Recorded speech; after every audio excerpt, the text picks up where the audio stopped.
दोस्तों, जब भी किसी पर्सन की बॉडी में कोई ऑर्गन ट्रांसप्लांट करना होता है तो डॉक्टर को सबसे बड़ा डर यही रहता है कि कई पेशेंट की बॉडी है इसे रिजेक्ट न कर दे। एंड ऐसा होता भी है क्योंकि हमारी सबकी बॉडी में एक इम्यून सिस्टम होता है जिसकी आर्मी होती है टी सेल्स। ये जो टी सेल्स होती है हमारे लिए अच्छी है क्योंकि ये टी सेल्स जब भी हमारी बॉडी में कोई भी बाहरी बैक्टीरिया वायरस वगैरह आता है अंदर, या कोई ऑर्गन भी अगर हमारी बॉडी में इंटर करता है तो उससे ये किल करने का काम करती है कि कोई भी फॉरेन व्यक्ति आया जी मारो मारो इस तरह से। लेकिन जब हमें ऑर्गन ट्रांसप्लांट की ज़रूरत पड़ती है, हम पेशेंट होते हैं, तो उस समय यही जो टी सेल्स हमारे लिए खतरा उत्पन्न करती है और जो ट्रांसप्लांट किया गया ऑर्गन है उसे फौरन समझकर उस पर अटैक करने का काम करती है, उसे किल करने का काम करती है।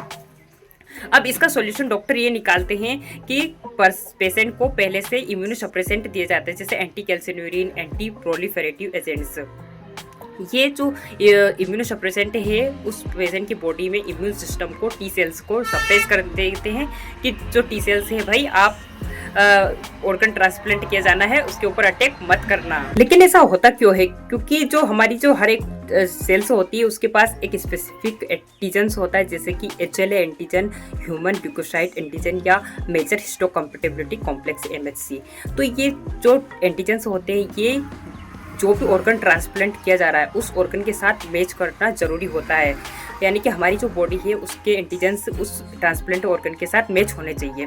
ये मैच हो भी जाते हैं जब सारा मैच हो जाता है ऑर्गन, लेकिन कुछ माइनर ऐसे एंटीजेंस रह जाते हैं जो मैच नहीं हो पाते एंड यही प्रॉब्लम क्रिएट करते हैं ऑर्गन ट्रांसप्लांट के समय या फ्यूचर में भी।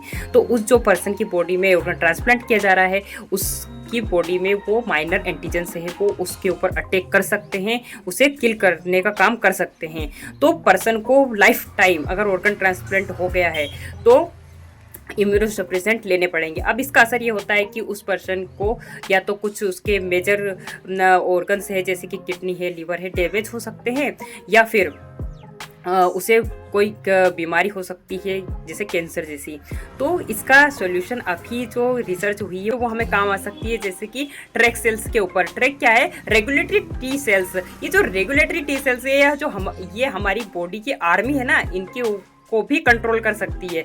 यानी कि रेगुलेटरी टी सेल्स ही इन जो टी सेल्स है जो हमारी बॉडी की आर्मी है, हमारी सुरक्षा कवच है, इसको ट्रेन करती है एंड इस तरह से ट्रेन करती है भाई जो बॉडी के ऑर्गन है उनके ऊपर अटैक मत करो जी, या जो भी ऑर्गन ट्रांसप्लांट किया गया है उसके ऊपर अटैक नहीं करना है। इस तरह से काम करने का काम करती है रेगुलेटरी टी सेल्स, जिन्हें ट्रैक कहते हैं। इसके ऊपर फिलहाल रिसर्च चल रही है एंड मैंने एक प्रीवियस वीडियो में बताया है किसने रिसर्च की थी, वो वीडियो आप जरूर देखें। Thank you so much for watching my video. Please like share and subscribe.